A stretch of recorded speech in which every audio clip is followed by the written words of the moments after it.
Hello friends, काद्यांश kitchen में आपका स्वागत है। सर्दी, खांसी, जुकाम, बुखार आदि चीज़ें बदलते मौसम में या सर्दियों के मौसम में आम होती है, तो इनसे बचने के लिए हम एक काढ़ा बना लेते हैं। तो चलिए बनाना शुरू करते हैं।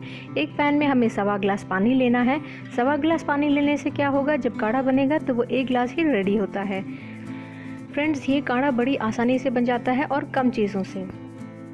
और ये देखिए, 1 बड़ी चम्मच मैंने अजवाइन ली है। बड़ी चम्मच वही जिससे हम खाना खाते हैं। 4 पत्ते हमें तुलसी के लेने हैं।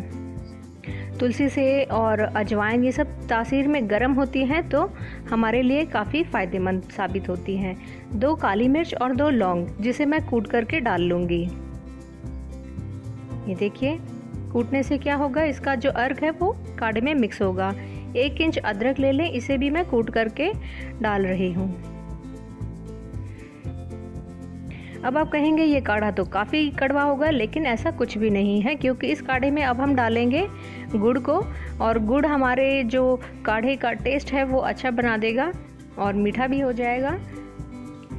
गुड़ की जगह पर हम हनी को भी यूज़ कर सकते हैं, लेकिन जब गैस का फ्लेम ऑफ हो उस टाइम पे हमें हनी डालना है। ये काढ़ा हमारी बॉडी से कफ को निकाल फेंकता है।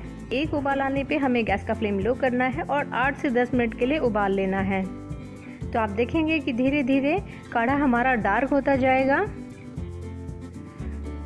दोस्तों, ये बहुत ही फ़ायदेमंद नुस्खा है, तो आप ज़रूर ट्राई करिएगा। सर्दी, खांसी, जुकाम, बुखार आदि सभी चीज़ों को ये दूर भगाता है।